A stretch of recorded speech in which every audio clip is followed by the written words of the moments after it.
My dear all WPSC missionary service aspirant, তোমরা যারা WPSC missionary সার্ভিসের প্রিলি কোয়ালিফাই করে এবারে মেনে বসবে, অর্থাৎ 31 আগস্ট তোমাদের মেন বসবে, ঠিক আছে? তোমাদের আর খুব দু একদিন সময় আছে হাতে মাত্র। তো এই দু একদিনের মধ্যে তোমাদের আমি কি একটা সাজেশান, একটা টার্গেট, কীভাবে তোমরা পরীক্ষা হলে স্কোর করবে, ঠিক আছে, কীভাবে তোমরা লিখবে, এবং এই দু একদিনের মধ্যে কোন কোন টপিকস আর একবার তোমরা দেখে যাবে। লাস্ট মিনিট একটা সাজেশন হিসাবে, একটা জাস্ট অ্যাডভাইস হিসাবে, একটা তোমাদের রিভিশন, ওকে, এবং স্ট্র্যাটেজি, শর্ট স্ট্র্যাটেজি তোমাদের কী হবে, তোমাদের রিভিশন পয়েন্ট কী হবে, লাস্ট মুহূর্তের মহড়া কী হবে, এবং তোমরা কীভাবে অ্যাটেম্প করবে, টাইম ম্যানেজমেন্ট, এই সব কিছু তোমাদের একটা ফ্রিতে তোমাদের সব সংক্ষেপে, খুব সংক্ষেপে তোমাদের কিন্তু বর্ণনা করবো, ঠিক আছে? তাই তোমাদের একই, যেহেতু তোমাদের এটা খুবই একটি ইম্পর্টেন্ট, কারণ তোমাদের অনেকেই কিন্তু পাস করতে পারেনি, কোয়ালিফাই করতে পারেনি। তোমরা সিলেক্টেড কিছু ক্যান্ডিডেট তোমরা সিলেক্ট হয়েছো, ঠিক আছে, 10,000 মতো। তো তোমাদের এটি খুবই মূল্যবান পরীক্ষা, ঠিক আছে? তো দেখো, তোমাদের কিন্তু সেই ভুলগুলো না হয়, ঠিক আছে, এবং মানে পরীক্ষা দেওয়ার পরে যেন তোমাদের আফসোস না হয়, সেই ব্যাপারে তোমাদের কিছু কথা বলবো, ঠিক আছে, কিছু স্ট্র্যাটেজি, কিছু পয়েন্ট তোমাদের শেয়ার করব, ঠিক আছে? তো চলো, প্রথমে দেখো, তোমাদের আমি বলেছি টার্গেট মিসেলিনিয়াস মেন 2025, ঠিক আছে, 1 আগস্ট 31 আগস্ট। আচ্ছা, প্রথমে ইংলিশ, ঠিক আছে। আর এই সাবজেক্টের আলোচনা করার আগে তোমাদের কয়েকটি কথা আমি বলে দিই, ঠিক আছে? তোমাদের যেহেতু তোমরা নিজেরা পরীক্ষা বসবে, তোমরা ফিজিক্যাল তোমরা অ্যাপ্লাই করবে, তোমাদের নিজেকে তোমাদের কিন্তু পরীক্ষা বসতে হবে, ঠিক আছে? তো তোমাদের ফার্স্ট যে কথাটা তোমার সবাইকে মনে রাখা উচিত, সেটা হচ্ছে কি, অনেকেই কি করবে, এই পরীক্ষাটিকে তোমরা জীবনের একমাত্র অন্তিম লক্ষ্য হিসেবে ধরে রাখবে, ঠিক আছে? এবং দ্বিতীয় কি, তোমরা অনেকে কি করবে, টেনশন কি করবে, মাথা রাখবে যে বিশাল কিছু টেনশন, ঠিক আছে, খুব একটা টেনশন করবে অনেকে, পরীক্ষার হলে গিয়ে নার্ভাস হয়ে যাবে, ঠিক আছে, অনেকে দু একদিন খাওয়া দাওয়া হয়তো কম করবে, অনেকে ঘুমটাও অনেকে কম করে দেবে, ঠিক আছে, অনেকে রাত জেগে দু একদিন মানে আগে কিন্তু প্রচুর পরিমাণে রাত জাগা শুরু করবে, ঠিক আছে?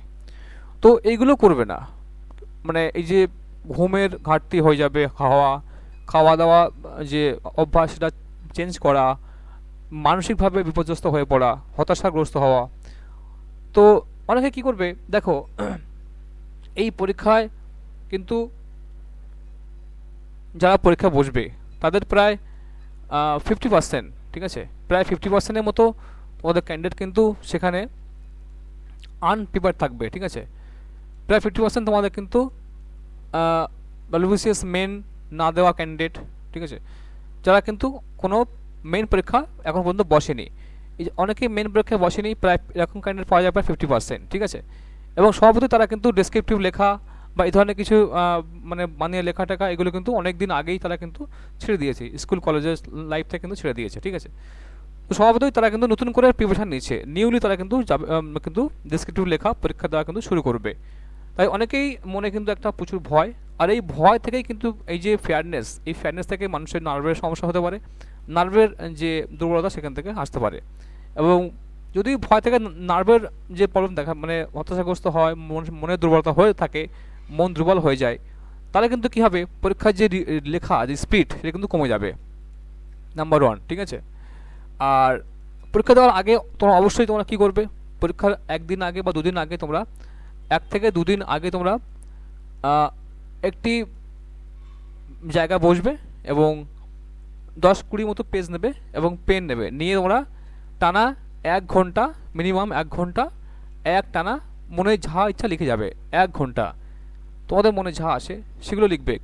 কেন বলছি, কারণ তোমাদের পরীক্ষার সময় অনেকে কিন্তু কমন নাও আসতে পারে, ঠিক আছে, রিপোর্টস, লেটার, এগুলো কিন্তু এটা আসবে না, তোমাদের রিপোর্ট এবং পেসি আসবে। তো রিপোর্ট এবং পেসি লেখার জন্য তোমাদের কী দরকার, রিপোর্ট লেখার সময় অবশ্যই তোমাদের কিন্তু 200 ওয়ার্ড লিখতে হবে। তো সেই 200 ওয়ার্ড তোমরা 1 ঘন্টার মধ্যে তো সম্ভব নয়, 1 ঘন্টার মধ্যে তোমরা অনেকবার রিপিট করতে পারবে 200 ওয়ার্ড, ঠিক আছে? এই 1 ঘন্টার মধ্যে তোমরা 200 ওয়ার্ড তোমরা কতবার লিখতে পারো সে তোমরা ট্রাই করবে, ঠিক আছে? তো 200 ওয়ার্ড তোমরা 1 ঘন্টার মধ্যে 4-5 বার এভাবে তোমরা কিন্তু রিপিট করতে পারবে, এবং খুব স্পিডে নয়, খুব স্লো নয়, স্পিডে লিখবে, কিন্তু যেন বানানটা স্পষ্ট বোঝা যায়, ঠিক আছে। তো যত স্পিড তোমরা করবে ওই সময়ের মধ্যে, ওই যে যেমন ইংলিশে যখন আমি বলি তখন কি হয়, ইংলিশে দেখো দুটি প্যাসেজ লিখতে হবে, ঠিক আছে। মানে ইংলিশ টু মানে বেঙ্গলিতে ইংলিশ লিখতে হবে, বাংলা থাকবে ইংলিশ করতে হবে, তারপরে পেসি লিখতে হবে, তারপরে রিপোর্ট লিখতে হবে 200 ওয়ার্ডের মধ্যে। তো এই যে ব্যাপারটা এখানে দেখো 120 নম্বর, এই মেন খেলা এখানেই। এই 120 নম্বরে তোমাদের কিন্তু যে লেখাটা এটা কিন্তু তোমাদের যে টাইম দিয়েছে তোমাদের এখানে 1.5 ঘন্টা কিন্তু টাইম দিয়েছে, ঠিক আছে। তো এই যে 120 নম্বরের তোমরা অ্যান্সার লিখবে, তাও আবার ডেসক্রিপটিভ টাইপের, তো সেখানে কিন্তু তোমাদের একটা চাপের হয়ে যাবে, ঠিক আছে। তো বেশিরভাগ ক্যান্ডিডেট কিন্তু এই 1.5 ঘন্টার মধ্যে 120 নম্বরে অ্যান্সার করাটা অনেকে কিন্তু পক্ষে মানে সুটেবল না হতে পারে। তাই তোমাদের একটা কথা আমাদের মাথায় রাখতে হবে যে যতই তোমরা কিন্তু ম্যাটেরিয়াল পড়ো, তোমরা ফ্যাক্ট জানো, রিপোর্টস তোমরা জানো, বা ট্রান্সলেশন তোমরা মাস্টার হও না কেন, তোমাদের যখন তোমরা টাইমটাকে ঠিকঠাক না লিখতে পারবে তখন তোমরা এসবগুলো তোমাদের কোনো কাজে আসবে না। যখন তোমাদের ব্রেনে কিন্তু প্রচুর বুদ্ধিমত্তা আছে, ঠিক আছে, মনে করো তোমাদের ব্রেনে প্রচুর জানো, অনেক কিছু জানো, কিন্তু তবু তোমাদের কিন্তু যারা লিখতে না পারবে, আউটপুট না দিতে পারবে সঠিক সময়ে, কিন্তু সেটা কিন্তু এক্সামের মার্কস কিন্তু কমে আসবে। তোমাদের প্রথম কী করা উচিত, তোমাদের শরীর এবং মন প্রথমে তোমাদের যে শরীর এবং মন সুস্থ রাখা, নাম্বার 1। নাম্বার 2 হচ্ছে তোমাদের কী করতে হবে, তোমাদের টাইমটাকে মানে লেখার স্পিডটাকে কী করতে হবে, বাড়াতে হবে। লেখার স্পিডটাকে কিন্তু বাড়াতে হবে। প্রথমে ফিজিক্যাল, তারপর তোমাদের কিন্তু স্পিড, ঠিক আছে, তারপর হচ্ছে কি টাইম ম্যানেজমেন্ট, ঠিক আছে। এই টাইম ম্যানেজমেন্ট স্পিড একই ব্যাপার, দুটো স্পিড থেকে টাইম ম্যানেজমেন্ট হয়ে যাবে, ঠিক আছে। আর 4 নম্বর হচ্ছে তোমাদের টেনশন, তো আগেই বলেছি করবে না, যা হবে হবে, ঠিক আছে। তোমাদের কিন্তু টার্গেট থাকবে সম্পূর্ণটা এই যে 120 নম্বর, মানে দুটি ট্রান্সলেশন, একটি পেসি রিপোর্ট অবশ্যই অ্যাটেম্প করে আসা। অনেকে চাইবে কি একটি ভালো করি একটি খারাপ করি, অনেকক্ষণ টাইম ধরে লিখি, মাত্র কিন্তু 1.5 ঘন্টার সময়, এই 1.5 ঘন্টার মধ্যে তোমাদের ঝাঁক করে করবে, 90 মিনিটের মধ্যে কিন্তু তোমাদের করতে হবে এগুলো, ঠিক আছে। বাদ বাকি এগুলো কিন্তু সবই আছে, ঠিক আছে। তো তোমার সেন্টেন্স কানেকশান, যে বাদ বাকি যে ফিল ইন দ্য ব্ল্যাঙ্কস আছে, ঠিক আছে। তো এগুলো আমি প্রপার আসছি, প্রপার তোমাদের ফার্স্ট যে কথাগুলো তোমাদের বলার সে কিন্তু বলে দিলাম, ঠিক আছে। তোমাদের ফিজিক্যাল, তোমাদের ফিজিক্স, তোমাদের শরীর, তোমাদের মন ভালো থাকবে, স্পিড ভালো থাকবে, লেখার কোয়ালিটিটা মোটামুটি ভালো থাকবে। খুব সুন্দর টাইপ করে লেখা কোনো দরকার নেই, খুব সুন্দর করে টাইপ করে লিখে আসতে গেলে তোমাদের কিন্তু আসল জিনিস কিন্তু হারিয়ে ফেলবে, আসল লেখাটা কিন্তু চলে আসবে। আর 3 নম্বর হচ্ছে কি, তোমাদের সবগুলি অ্যাটেম্প করতে হবে, এই 4টি পয়েন্ট, ঠিক আছে। 1, 2, 3, 4। 1 নম্বরে কী বললাম, 1 নম্বর হচ্ছে মন ভালো রাখা, শরীর ভালো রাখা, 3 নম্বর হচ্ছে স্পিড, মানে লেখার স্পিড, এবং 4 নম্বর হচ্ছে কি বললাম, সবগুলো অ্যাটেম্প করা, ঠিক আছে। সবগুলি কোশ্চেন অ্যাটেম্প করা হচ্ছে তোমাদের টার্গেট, ঠিক আছে। টার্গেট অ্যাটেম্পট অল, সমস্ত কোশ্চেনগুলো কিন্তু অ্যাটেম্প করতে হবে, ঠিক আছে। কোশ্চেন কোনোভাবেই, যে কোনোভাবেই, ওকে। আচ্ছা, এইগুলো তোমাদের মূল কথা। এবার তোমাদের আসল মেনগুলো, মানে সাব মেনগুলো, টপিকগুলো তোমাদের বলি, ঠিক আছে। তোমাদের প্রথমে ইংলিশ দেখো, ইংলিশের ট্রান্সলেশন, ইংলিশ ফ্রম বেঙ্গলি, তোমাদের বাংলা দুটি প্যাসেজ থাকবে, সে দুটি কিন্তু তোমাদের ট্রান্সলেট করতে হবে, ঠিক আছে, ট্রান্সলেট করতে হবে। আচ্ছা, তো এই জন্য তোমরা অনেক পড়াশোনা করেছো অবশ্যই। আর যখন কোনো জটিল সেন্টেন্স থাকবে সেটাকে চেষ্টা করবে সরল ভাষায় লেখার, সরল ইংলিশে সেটাকে ট্রান্সলেট করা। বেশি স্ট্যান্ডার্ড, খুব স্ট্যান্ডার্ড করতে গিয়ে কেন টাইমটা মানে বরবাদ করো না, ঠিক আছে। আচ্ছা, তোমার নিজস্ব যে ওয়ার্ড আছে সেই ওয়ার্ড দিয়ে, যখন তুমি না পারবে তখন নিজস্ব ওয়ার্ড দিয়ে সেই সেন্টেন্সের মিনিংটাকে বজায় রাখবে, ঠিক আছে, মিনিংটাকে বজায় রাখার চেষ্টা করবে, হলো। আচ্ছা, পেসি ক্ষেত্রে কী করবে, 1/3 লেখার নিয়ম, ঠিক আছে, তা থাকবে, তাকে 1/3 করবে, হলো। আর পেসি লেখার সময় অবশ্যই আন্ডারলাইন করবে, পেন্সিল নিয়ে যাবে, পেন্সিল নিয়ে আন্ডারলাইন করে যে মূল যে সেন্টেন্সগুলো সেগুলো কিন্তু আগে দাগ দেবে। আর সেন্টেন্সের মূল এগুলো থাকে কোথায়, সবসময় পেসি দেখবে নিচের দিকে, পেসির মিডিল নিচে, আর পেশি দেখবে, পেশি সবসময় নিচে মানে উপরে উপরের দিকে, মিডিলে এবং সবার নিচে কিন্তু মেন সারমর্ম থাকে, সারমর্ম, ঠিক আছে। তো এই 3 জায়গার লাইনগুলোর দিকে মানে ঠিকঠাক পড়ে কিন্তু তোমরা আনলাইন করে তারপর তোমরা এগুলো করবে, ঠিক আছে। অনেকে কি করে, প্রথমে দাগ দিবে, তারপরে তোমার সেগুলোকে বাংলা করবে, বা অনেকে প্রথমে অবশ্যই তোমার পেজটা পড়বে একবার, ঠিক আছে, এক থেকে দুবার কিন্তু পড়বে, পড়ে বাংলা মানে করবে, বাংলা মানে করে সে যদি পুরো আয়ত্তে এসে যায় ব্যাপারটা, একটা ঘটনা বা কোনো কিছু দিল, প্রসেস দিল, কোনো ঘটনা বা ফ্যাক্ট বা প্রসেস বা কিছু একটা তুলে দেবে, একটা প্যাসেজ দিয়ে দেবে, ঠিক আছে। তো তোমরা পুরোপুরি মানে বুঝে যাও, হ্যাঁ মানে এই ঠিক আছে, এই ঠিক আছে, তাহলে তোমাদের কোনো অনলাইন কোনো করা আমার দরকার পড়বে না, বা দরকার পড়লেও পড়তে পারে, ঠিক আছে। যদি ফ্যাক্টটা না মনে আসে তখন কিন্তু অনলাইন দিয়ে তোমরা কিন্তু তোমরা করবে, ঠিক আছে, লেখার চেষ্টা করবে। আচ্ছা, এই গেল পেসি ব্যাপারটা। এবারে কি হলো রিপোর্টস। রিপোর্টস আমাদের আগে বলেছি 200 ওয়ার্ড লিখতে হবে। এই 200 ওয়ার্ড লেখাটা অনেক সময় অনেকেরই কিন্তু আমরা সবাই অনেকে 4 বছর 5 বছর অনেকে কিন্তু লেখালেখি ছেড়ে দিয়েছি, ঠিক আছে। তো ওটা প্র্যাকটিস করবে, আগে বলেছি, হ্যাঁ। আর রিপোর্টস তোমরা বেশি যে পয়েন্টগুলো মাথা রাখবে, ঠিক আছে, রিপোর্টের মূল যে এগুলো হয় সেই কাঠামোগুলো বজায় রাখবে, ঠিক আছে। কাঠামোগুলো মানে স্থান, প্লেস, সময়, উদ্দেশ্য, হ্যাঁ, কনক্লুশন, এগুলো এক দুই করে মোটামুটি এক দুই করে তোমরা করবে। এক দুই করে লেখা দরকার, এক দুই করে লেখা দরকার নেই, জাস্ট তোমরা টপিক করে ভাগ করে লিখে দিয়ে আসবে, পাট করে তোমরা দিবে, হলো। আচ্ছা, এবারে আছে কি fill the blanks with correct alternatives various, 5টি থাকবে বিভিন্ন মানে এখানে কিন্তু ওই সমস্ত ভার্ব, তারপরে টেন্স, তারপরে জিরান্ড, তারপরে সেন্টেন্স মানে রং সেন্টেন্স, এগুলো দিয়ে কিন্তু থাকতে পারে, এগুলো ভেরিয়াস গ্রামাটিক্যাল ব্যাপার থাকতে পারে, হ্যাঁ। ফিল দ্য ব্ল্যাঙ্কস তোমাদের দিয়ে দেবে। আচ্ছা, সেন্টেন্স কারেকশন মানে বাক্য ঠিক আছে কিনা, এখানে কিন্তু আমাদের একটা মানে আপনার সেন্টেন্স গঠনের ব্যাপার থাকে, হ্যাঁ। পাস্ট টেন্স, ফিউচার টেন্স, এগুলো বাক্য সাজানো ব্যাপারটা, এগুলো গ্রামাটিক্যাল পার্ট কিন্তু এখানে থাকবে 5টি, 10 নম্বর। আর ইডিয়াম ফ্রেজ এগুলো থাকবে, ইডিয়াম ফ্রেজ 10 নম্বর থাকবে, 5 থাকবে। তোমরা এগুলো কিন্তু পড়েছো, অনেকেই পারবে, ইজি ব্যাপার, ঠিক আছে, এগুলো করে আসবে। আর তো বাংলা ক্ষেত্রে সেম, বাংলা ক্ষেত্রে কিন্তু পেজ লিখতে হবে, পেজ 40 নম্বরের পেজ থাকবে এখানে, ঠিক আছে। তোমরা দেখো ইংরেজি যখন বাংলা থাকবে তোমার অবশ্যই তোমাদের মাতৃভাষা বাঙালি, সুতরাং পেশি নিয়ে তোমাদের সমস্যা হবে না, বাংলা পেশি নিয়ে, হলো। তোমরা ইজিলি তোমরা দাগ ফাগ না দিয়ে তোমরা কিন্তু আরামসে 2-1 বার পড়ে কিন্তু শর্ট টাইমে 1/3 কিন্তু পেশি লিখে আসতে পারবে, এটা কিন্তু খুবই ভালো, ঠিক আছে। আচ্ছা, নেক্সট দেখো translate in Bengali from English. তো বাংলা দুটো প্যাসেজ থাকবে, দুটি প্যাসেজ থাকবে, দুটি প্যাসেজ তোমরা কিন্তু লিখে আসবে তোমাদের নিজস্ব ভাষায়, ইংরেজিতে, ঠিক আছে। বাংলা থাকবে, তোমার ইংরেজি লিখতে হবে, তো এটা করবে, ঠিক আছে।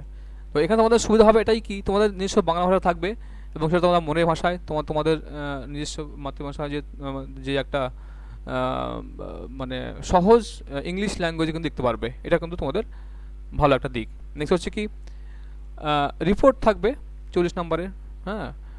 দুটি রিপোর্ট দেওয়া হবে, অর্থাৎ একটি লিখতে হবে, এটা ভালো অপশান দিবে হয়তো, ঠিক আছে। দুটি অপশান থাকবে, একটি লিখতে হবে রিপোর্ট বাংলা ক্ষেত্রে। আচ্ছা, তো এই বাংলা রিপোর্ট তোমরা অবশ্যই তোমরা আগে ইংরেজি মতো প্যাটার্নে লিখবে, প্রথমে স্থান, কাল, পাত্র, তারপরে শর্ট ডেসক্রিপশন, তারপরে ডিটেলস ডেসক্রিপশন, তারপরে মূল ও উদ্দেশ্য, তারপরে কনক্লুশন, এইভাবে 4-5টা পয়েন্ট তোমরা কিন্তু করবে। 1-2 পয়েন্ট নয় 1-2 করে পয়েন্ট দেওয়া দরকার নেই, জাস্ট প্যারাগ্রাফ করে বাই করে বাক্যের মধ্যে তোমরা মূল ভাবটা তুলে ধরবে, ঠিক আছে, লাস্টে কনক্লুশন।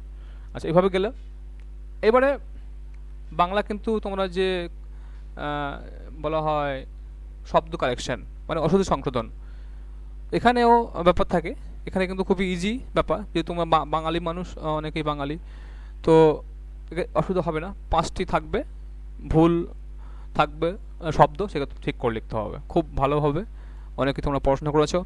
আচ্ছা, express into single sentence into মানে এক কথায় প্রকাশ করতে হবে, যেমন ইডিয়ামের মতো আর কি, ঠিক আছে। তো এগুলো সোজা আছে, 10 থাকবে, 10 নম্বর থাকবে, 5টি কোশ্চেন, 10 নম্বর থাকবে। আচ্ছা, ইডিয়মস ফ্রেজ মানে বাংলা যে বাগধারাগুলো হয় সেটা দিয়ে বাক্য গঠন করা, হ্যাঁ, এটা থাকতে পারে, এই যে ব্যাপার, ঠিক আছে। তো লাস্ট যে ব্যাপারটা সেটা হচ্ছে কি তোমাদের জিকে। এই জিকে পার্টটা কিন্তু তোমাদের তোমাদের ভয়, অনেকেরই ভয়, ঠিক আছে। তো জিকে পার্টটা তোমাদের কি করা উচিত দেখো, এখানে প্রিভিয়াস ইয়ারের কোশ্চেন অনুযায়ী তোমাদের করা হয়েছে, দেখো রিলেটেড মানে scheme related project, government note, ধরো রিসেন্ট কোনো গভর্নমেন্ট স্কিম লঞ্চ হলো, ঠিক আছে, কোনো বড় প্রজেক্ট লঞ্চ হলো গভর্নমেন্ট থেকে, সেটি রাজ্য সরকার হোক আর আপনার কেন্দ্র সরকার হোক, ঠিক আছে। তো সেক্ষেত্রে তোমাদের কী করবে, একটি তোমাদের ম্যান্ডেটরি মানে লিখতে হবে, একটি একটি অপশন থাকবে, একটি লিখতে হবে, সেখানে লাগবে 20 নম্বর, হলো। তো এখানে তো সবাই তো সব জানে না, সব কিছু জানে না, তো তোমরা কী করবে, তো এখানে যারা একেবারে অ্যাটেম্প করবে না তারা তো নাম্বার পাবে না, হলো। তোমাদের কী করা উচিত, যদি স্কিমটা না জানা থাকলে তো অবশ্যই তোমার লিখবে, ঠিক আছে, বানিয়ে ওই রকম পয়েন্ট পয়েন্ট করে লিখবে, যে এই পয়েন্ট যদি তোমরা 5টি পয়েন্ট জানো সেটাকে তোমরা বাড়িয়ে একটু বেশি করে লিখে দেবে, ঠিক আছে। একটা একটা পয়েন্টে বেশি করে তোমরা বানিয়ে একটা নিজস্ব মতামত দিয়ে লিখে লিখে আসবে, মানে ওই রিলেটেড। একটু একটু চালাকি করতে হবে। অনেকে কী করবে, সৎ থাকার জন্য অনেকে লিখবে না, জানি না লিখবে না ব্যাপারটা, মানে পিলি মতো অবস্থা, মানে এমসিকিউ যে কোশ্চেন ছিল সেখানে এমসিকিউ পরীক্ষার মতো অনেকে কিন্তু যা লিখবো না, ও বেশি লিখলে নেগেটিভ খাবে, এরকম ব্যাপার নয়, ঠিক আছে। তো এখানে তোমরা কী করবে, যত তোমাদের নিজস্ব থাকবে, নিজস্ব মতামত থাকবে, অতই থাকবে, ওদের কিন্তু বেশি নাম্বার এখানে ক্যারি করার সম্ভাবনা, এই কথাটা মাথা রাখবে, হলো। যত নিজস্ব মতামত থাকবে, ভিউ অপিনিয়ন থাকবে, তো তোমাদের মার্কস ক্যারি করার সম্ভাবনা বেশি। তাই যারা scheme related project, government note মানে গভর্নমেন্ট বিভিন্ন প্রজেক্ট সম্বন্ধে কোনো 20 নম্বর একটা থাকবে, নোট লিখতে বলবে। 20 নম্বর মানে তোমরা মিনিমাম 10টা বাক্য 15টা লিখবে, হলো, মানে 100-150 ওয়ার্ড লিখবে, হলো, বা 200 ওয়ার্ড লিখবে। তো সেখানে কিন্তু তোমরা কিন্তু ওইভাবে ওই স্কিমটার ব্যাপারে যদি এক্স্যাক্ট উদ্দেশ্য না জানো ওই স্কিম সম্বন্ধে, তাহলে বলবে স্কিমের, তোমরা তো জানবে যে স্কিমটার কী ব্যাপার। ধরো বললো যে বেটি বাঁচা বেটি পড়া আসলো, ঠিক আছে, তো বেটি বাঁচা মানে বেটি, নিশ্চয়ই বেটি সম্বন্ধে কিছু দেবে, হলো। বেটি মানে কি, কন্যা, তাহলে কোন সম্বন্ধে যে লিখলো, ওই যে নাম, ওই যে লেখাটা দিল, নাম দিল, ওই নামের সম্পর্কে যার কিছু তোমার লিখতে পারবো, ধারণা করতে পারবে, মানে এক্সাক্ট যে শর্তাবলী যে প্রজেক্টের তোমরা না জানতে পারো, মূল পয়েন্ট না জানতে পারো, কিন্তু তোমরা কিন্তু ওই ব্যাপারে কি জানো, মানে বেটি বাঁচার প্রজেক্টটা কী ব্যাপার হতে পারে, তাহলে তোমরা একটা আন্দাজ লিখে দেবে যে 1 নম্বর 2 নম্বর করে যে বেটি বাঁচার সম্বন্ধে সমাজে এই হবে, ওই হবে, সমাজে উন্নতি হতে পারে, ঠিক আছে। এইভাবে তোমরা কিন্তু লিখে আসতে পারো। তোমাদের মূল যে ব্যাপার লেখার দেওয়া দরকার নেই, ঠিক আছে, না জানো, জানলে তো কথা নেই, লিখে দেবে, ওকে। নেক্সট, তো এইভাবে বানিয়ে লিখে আসতে পারো, ছাড়বে না, ওকে।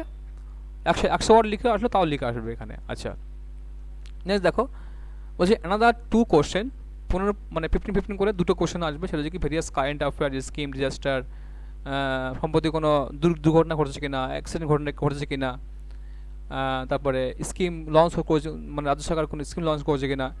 তো এইভাবে তোমরা একটু দেখে যাবে রিসেন্টলি, ঠিক আছে। তোমরা বিভিন্ন গুগল সার্চ করবে, উইকিপিডিয়া সার্চ করবে, বিভিন্ন রকমের, এখন তো অব নেই, ঠিক আছে, সমস্ত ম্যাটেরিয়াল সোর্স আছে, তো সেখানে দেখে যাবে। সেখান থেকে কিন্তু তোমরা ওইভাবেই 4টে অপশান থাকবে, তোমরা 2টি অপশান যেটা সহজ সেটা তোমরা লিখবে, 2টি অপশান 2টি লিখবে, 4টি অপশান থাকবে, ঠিক আছে।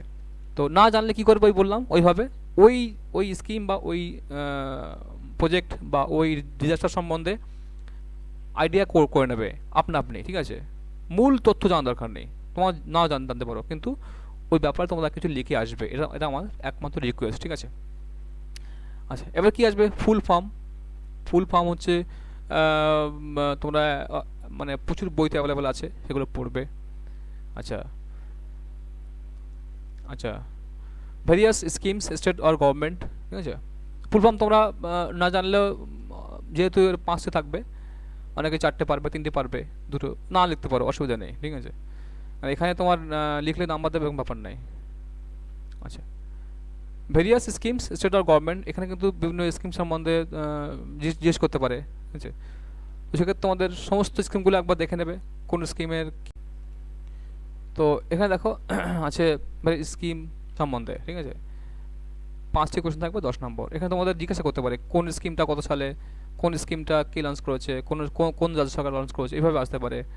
বা রিসেন্টলি বর্তমানে কে কোন মানে স্কিমে দায়িত্ব আছেন, ব্র্যান্ড অ্যাম্বাসাডার আছেন, এগুলো আসতে পারে। আচ্ছা, এবার হিস্ট্রি, জিওগ্রাফি, সায়েন্স এখান থেকে কিন্তু 5 থাকবে, হয়তো একটি থাকলে হিস্ট্রি, দুটি জিওগ্রাফি, দুটি সায়েন্স, এরকম থাকতে পারে, ঠিক আছে। এখানে কিছু বলার নেই, এখানে তোমরা যা পড়ে এসছো ওগুলো তোমরা অবশ্যই অনেকে কিছু পারবে, লিখতে পারবে, এগুলো কিছু বলার নেই, ঠিক আছে। আর economics, sports related, current affairs, এই যে ব্যাপারটা, এই দুটো তিনটে টপিকস যে বললাম, এই যে কারেন্ট অ্যাফেয়ার্স, রিসেন্ট প্রজেক্ট, এগুলো কিন্তু অনেকের সবাই কিন্তু সব জানে না, ঠিক আছে। যতটা পারবে তোমাদের কিন্তু লিখে আসবে, ওকে। আচ্ছা, নেক্সট দেখো কি বলেছে তোমাদের।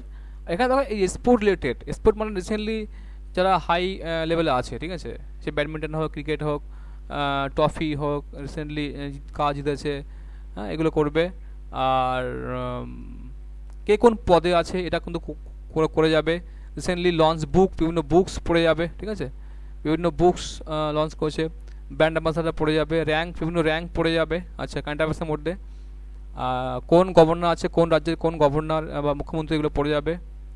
আচ্ছা, রিসেন্টলি লঞ্চ করা বিভিন্ন স্কিম তো বলেছি, পড়তেই হবে, মাস্ট, হ্যাঁ, ঠিক আছে। আর কিছু কিছু যেগুলো খুব ইম্পর্টেন্ট স্কিম, সেগুলো কিন্তু ডিটেলস পড়ে যেতে হবে। আচ্ছা, বুকস, অথর, এগুলো পড়ছো, ঠিক আছে। স্কিমস, র্যাঙ্কস, র্যাঙ্কস পড়বে অবশ্যই, কোন র্যাঙ্ক আছে, ভারত কোন র্যাঙ্কে আছে। আর যেহেতু তোমরা এই পশ্চিমবঙ্গের বাসিন্দা, সুতরাং তোমাদের ওয়েস্ট বেঙ্গল জিওগ্রাফি কিন্তু তোমাদের মাস্ট পড়তে হবে।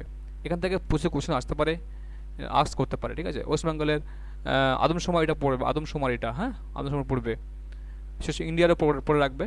আচ্ছা, ওয়েস্ট বেঙ্গলের বিভিন্ন ঐতিহ্য জায়গাগুলো পড়ে রাখবে, হ্যাঁ, বিভিন্ন মনুমেন্ট, বিভিন্ন দপ্তরগুলো আছে, এবং যে প্রধানমন্ত্রীর যে ক্যাবিনেট, তারপরে মুখ্যমন্ত্রীর ক্যাবিনেট, এগুলো তোমরা কে কোন দায়িত্ব আছে এগুলো পড়ে যাবে, হলো।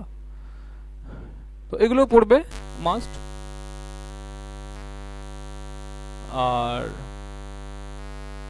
এবার হচ্ছে ম্যাথমেটিক্স, ঠিক আছে, এগুলো হচ্ছে কারেন্ট অ্যাফেয়ার্সের মধ্যে বললাম। আরও আমরা অনেক কিছু আবিষ্কার করে তোমরা সেগুলো পড়বে। আর এখন দেখো ম্যাথমেটিক্স কী করবে, অ্যাথমেটিক এবং জিওমেট্রিক, মানে অ্যাথমেটিক বেশি মানে চাপ দেবে, মানে 90% তোমরা অ্যাথমেটিক থেকে প্রশ্ন আসবে, এটা ধরে নাও, ঠিক আছে। শতকরা, এলসিএম, লসাগু, গসাগু, ইন্টারেস্ট, সিম্পল ইন্টারেস্ট, তারপরে পার্টনারশিপ, নল নল চৌবাচ্চার অঙ্ক, এগুলো কিন্তু তোমরা পারবে, ঠিক আছে। একটু সময় নিয়ে এগুলো সময় দেবে, তোমরা এখানে আড়াই ঘন্টা সময় পাচ্ছ এখানে। জিকে এবং ম্যাথকে তোমরা আড়াই ঘন্টা পাবে এক্সট্রা। জিকে ম্যাথের সময় কিন্তু তোমাদের আরামসে সলভ করতে পারবে অঙ্ক, ঠিক আছে। অঙ্ক তোমরা অবশ্যই চেষ্টা করো সব কিন্তু 50 পাওয়ার, এখানে কিন্তু মারাত্মকভাবে কিন্তু তোমাদের পড়বে তোমাদের র্যাঙ্ক পাওয়ার জন্য, ঠিক আছে। তো অঙ্ক নিয়ে কোনো অনেক সমস্যা হওয়ার কথা নয়, কারণ অঙ্ক খুবই সোজা আসবে, একটু ডেসক্রিপটিভ থাকলেও তোমরা কিন্তু ভেবে করতে পারবে, ঠিক আছে। অঙ্কের সমস্ত অ্যাথমেটিকের সমস্ত সূত্রগুলো আছে, সেগুলো একবার চোখ বুলে যাবে, মুখস্থ করে যাবে, ঠিক আছে। যেগুলো কি নর্মাল সূত্র, বেস জেনে যাবে, বেস জানলে অনেক অঙ্ক পারবে। আর কি করবে, এই যে ডাইমেনশনাল অঙ্ক, জ্যামিতিগুলো, স্কোয়ার, বৃত্ত, এগুলো কিন্তু একবার দেখে যাবে, ঠিক আছে। বীজগণিত তেমন আসে না, তো এগুলো কিন্তু বেশি দরকার নেই, ঠিক আছে। তো ওভারঅল সবগুলো বললাম, সমস্ত ব্যাখ্যা করলাম কীভাবে কী করবে। এটা হচ্ছে মেন স্ট্র্যাটেজি, এটা হচ্ছে মেন স্ট্র্যাটেজি তোমাকে বললাম। এটাই কিন্তু আমাদের ফলো করা উচিত, সবার ক্ষেত্রে উচিত। এই ভিডিও কেউ যদি না দেখে বা কেউ না ফলো করে, আমার কোনো দায়িত্ব নেই বা আমার কোনো জোর জুলুম নেই। এটা ফলো করতে হবে, কোনো জোর জুলুম নেই। তোমরা বিচার করবে যে আমি কি বললাম এবং তোমরা কি ফলো করবে, ঠিক আছে। তোমাদের মন থেকে যা তোমরা ভেবেছো, তোমাদের তার থেকে বেশি এখানে আমি কিন্তু বলে ফেলেছি, ঠিক আছে। তোমাদের মনে যা আছে তার থেকে বেশি তোমাদের বলে দিয়েছি, এবং বেশি স্ট্র্যাটেজি তোমাদের কিন্তু বলে ফেলেছি, ঠিক আছে। এই স্ট্র্যাটেজিগুলো অনেকেই তোমরা ভিডিও পাবে না বা কেউ বলবে না। সিক্রেট কথা, এই যে মন ভালো রাখা, এই যে লেখার স্পিডটা ঠিক করা, টাইম ম্যানেজমেন্ট করা, এই লিখে আসতেই হবে এই সবগুলো, এই ব্যাপারটা, ঠিক আছে। কীভাবে তোমার লিখবে, মানে লেখা ব্যাপারটা, এটা কিন্তু সব সময় কিন্তু কাজে লাগবে। অনেকে মনে ভাবে না আমি সাধু সেজে পুরো লিখবো না, লিখবো না, তো তারা কিন্তু পুরো ফেল করে বাড়ি আসবে, ঠিক আছে। আর আহ, কি বলবো, অবশ্যই কিন্তু স্কিল, এখানে কিন্তু ক্রিয়েটিভ স্কিল দেখাতে হবে একটু তোমাকে। তুমি নাও জানো, কোনো স্কিল সম্বন্ধে তুমি নাও জানো, অবশ্যই তুমি জানো না, কিন্তু সেই ব্যাপারে কিন্তু অল্প কিছু জানো, ওই নাম তো সম্বন্ধে কি জানো, ওই নামের অর্থ তুমি করবে, তার ব্যাপারে কি তুমি লিখতে পারো কিছু, তাই নয়? সুতরাং একেবারে না না লেখার থেকে মানে নেওয়া থেকে কানাওয়া ভালো। তাই লিখে আসার চেষ্টা করো সবগুলো, তাহলে তোমার র্যাঙ্ক পাবে। এক, এখানে কিন্তু 0.5 জন্য কিন্তু নাম্বার তোমার র্যাঙ্ক হারিয়ে পারবে, হারিয়ে যাবে, লিস্ট থেকে বাদ যাবে 0.5 থেকে। সুতরাং প্রতিটি কোশ্চেন তোমাদের কাছে ইম্পর্টেন্ট। তো সময় খেয়াল রাখবে, হ্যাঁ। তো এইভাবে তোমরা প্রিপারেশন করে যাও। থ্যাংক ইউ ফর ওয়াচিং, দেখা হবে কোনো পরবর্তীতে। Thank you for watching, thanks.